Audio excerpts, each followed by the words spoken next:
পাক রব্বি করিম এত মায়া এত দয়া সাগর এখনো পর্যন্ত আছে। এখনো যারা গুনার মধ্যে লিপ্ত আছেন, গুনার মধ্যে এখনো ডুবে আছেন, জেনার মধ্যে ডুবে আছেন, মদের আড্ডাখানায় আছেন, গাঁজার আড্ডাখানায় আছেন, তাসের আড্ডাখানায় আছেন, বিভিন্ন ছয়জরিতের মধ্যে আছেন, গুনার মধ্যে আছেন, এখনো আপনি আমি ছেড়ে আসে তোবা কেটে এখনো আল্লাহর কোরআন ধরেন, সময় আছে এখনো আল্লাহর নবী হাদিস ধরেন, ধরলে আপনার জন্য লাভ, ধরলে আপনার জন্য লাভ। যখনই লাভ হয়ে যাবে তখনই আপনি কামিয়াবি হয়ে যাবেন। সুবহানাল্লাহ, আল্লাহু আকবার।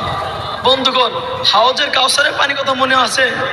আমি কিন্তু ভুলি নাই, আমি কিন্তু হাউজের কাউসারের পানির কথা ভুলি নাই। কে এইবার আল্লাহ পাক রব্বি করিম ওই সব বান্দা বান্দিকে জান্নাতের মধ্যে যখন ফেলে দিবে, তখন দেখবেন একটা উদাহরণ, এক্সাম্পল, ইন্ডিয়ার যখন থেকে গরু আনতো আগে, বলদর পিছনে বা পাছার মধ্যে ছিল মারতো, দিত না, ব্লু কালারে ছিল মারতো।